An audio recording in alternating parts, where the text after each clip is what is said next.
I'm going to assume most people are a little confused about why I am making this video right off the bat. Who cares about the 2017 NFL Draft? Why randomly talk about that now?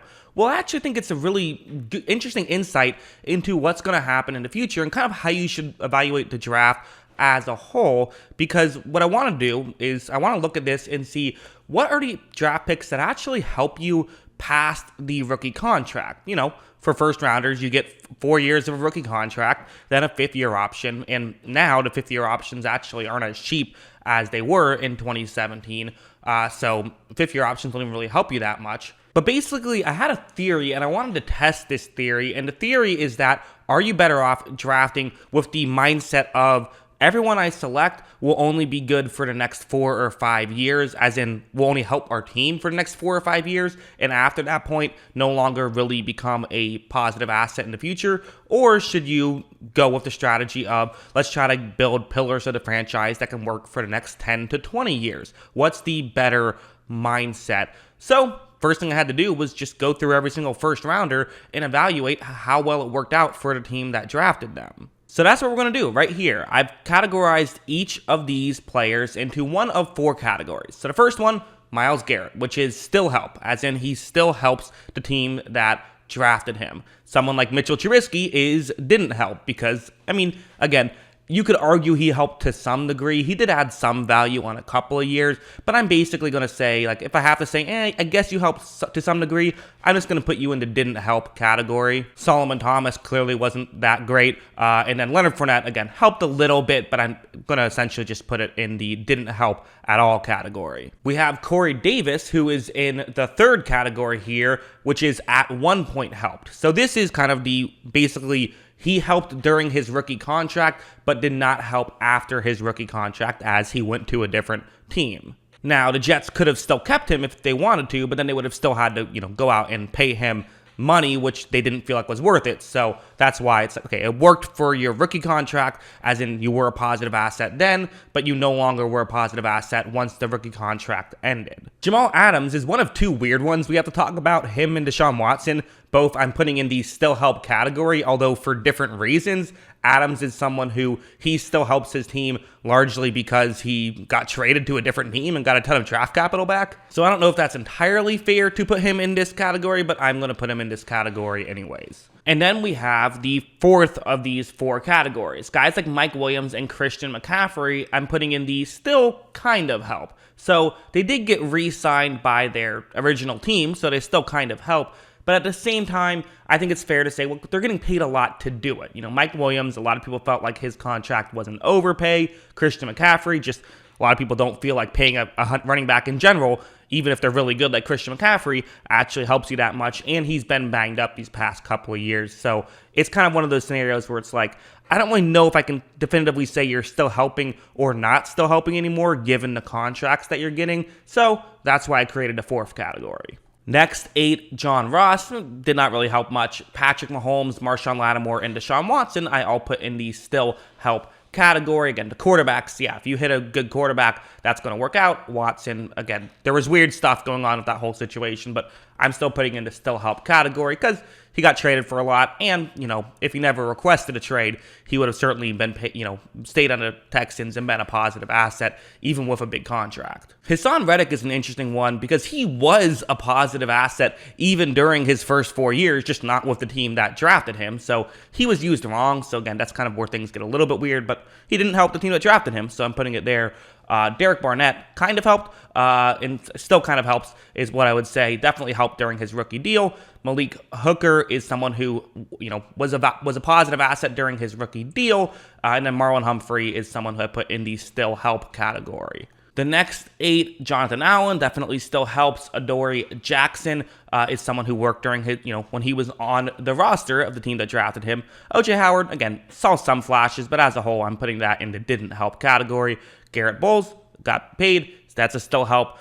Gerard Davis and Charles Harris did not help the original teams that drafted them. Evan Ingram and Garyon Conley. I know people hate Evan Ingram, not like personally, but just people seem to be very low on him.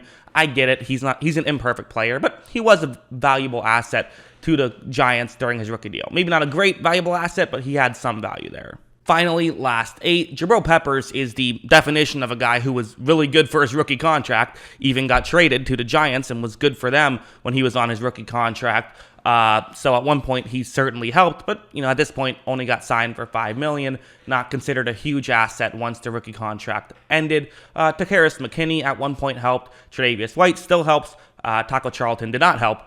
David Njoku, again, you could honestly have even put him in the didn't help category if you want to, or at one point helped category if you want to, or the one I put in still kind of helps because he did get re-signed. Just kind of a weird situation with Njoku. TJ Watt obviously still helps. Reuben Foster at one point helped, and Ryan Ramczyk also still helps. So this is the big board now. This is the percentages of what we have. So the biggest category was guys who still helped their team in terms of the one that had the most selections there. The still help category had 34.4%. So if you, in the first round, getting someone, there's at least a 1 in 3 chance, at least if you only use this draft as the sample size, which is a little bit unfair. Every draft is different, but in this draft, at least, over a third of the first round selections still helped their team that was, that drafted them. 12.5% are still on their original team and add some value there. And then you have also a big chunk that at one point helped but no longer help and just didn't help at all. So a lot in each category. I think what this chart tells me is that with a first rounder, it's not a bad idea to take someone you think could be a pillar of your franchise and could help you out for 10 to 15 years. You don't have to do it though. And it's not a horrible mindset either to say, let's just, everyone's a rental. Let's get someone who's going to, be good for 4 years and hopefully they'll be great and we can re-sign them. But if not, it's not a big deal. However, I would also say that there is one thing that's a little bit concerning once you get past the first round. So I think the first round, it's kind of fair to have whichever mindset you want to have. I get both. I get the logic to both. However, after the first round, everyone is a rental. That should be the mindset. 2.3% of non-first rounders were in the still help category.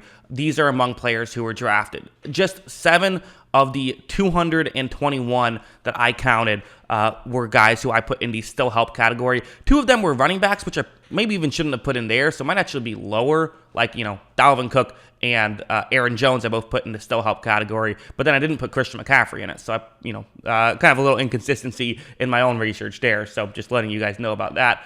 And most of those guys were skill position players, so the reality is, typically when you're drafting someone outside of the first round, you're probably going to get someone who's only going to be good for a few years, which is fine. There's value in that, but just know that that's what you're getting.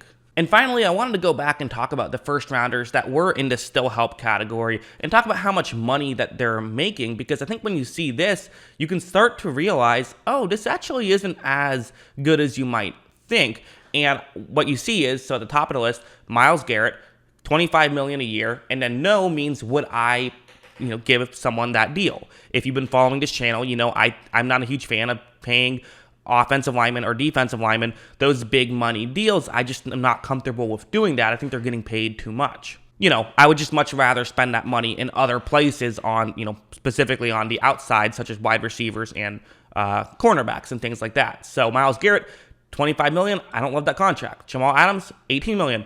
I wouldn't do that. Now, I would do Patrick Mahomes, Lattimore, Watson, and Humphreys contracts. I think those are all pretty good. You could debate about Lattimore. I think you could make that argument, but I'm willing to make those moves. Again, Jonathan Allen and Garrett Bowles getting a lot of money for positions that I just don't think are worth that much money unless you're an absolute superstar. Again, I still do like those players, though. Tre'Davious White, I have as yes, and then TJ Watt and Ryan Ramczyk, again, I have as no. So that's 6 guys with no's and just 5 with yes out of the people I put in the still help category, because when I evaluated still help, I put it as does the NFL view you as a positive asset even with your cap hit? Whereas for me, only 5 of those guys I actually would put in that category. Again, you may disagree with me about the whole pass rush stuff, or offensive lineman stuff in general. You may think that it's worth spending big money for one player. I just think one player doesn't move the needle as much. I'd rather have like 5 solid guys. That's kind of my whole mindset about something like that. But again, if you disagree, well, then okay, the money has to get taken away from somewhere, so then you probably don't love some of these cornerback contracts, right? Like the Tre'Davious White, Marshawn Lattimore, Marlon Humphrey contracts. So if you don't like those, then it's still less than the 11 that worked out. To me, I feel like in this draft, it kind of feels closer to like 5 to 10 of these guys were actually positive assets past their 5th year. So really, the main thing is that, franchises and Super Bowls are won largely due to either, you get lucky with Tom Brady coming to town, or, the real way is you build through the draft, and you build through the draft largely through what you get with your assets for 4 years or so. Even the Rams did a great job of, I think, of getting players who can just start and be competitive players, and they're, going through a cycle every 4 years, they'll get new guys, and that's kind of what you have to do. I think that's the better mindset to have when you're drafting. So that's kind of how I view it. So if you're saying, hey, man, we got these guys that are going to be, awesome players for the next 15 years, that may be true, but they may be only positive assets for the next 4 or so, which is why, I feel like franchises can fall hard unless you have the star quarterback. Star quarterback, again, with all these things that we talk about, there are no rules of quarterback. Quarterback, you get the star quarterback, and then you're good until they decide to go somewhere else. That's basically it, or until they suck. But for everything else, that seems to be the case. At least that's how I view this. What do you guys think, though? What are your thoughts on all of this? And maybe I'll do this for more years as well, get a bigger sample size, because still is just 1 year. Although again, we're talking over 200 guys. But only 32 for the first round, which is where we got most of this from. So what do you guys think? Let me know in the comments below. Always love hearing from you. And of course, as always, thanks for watching.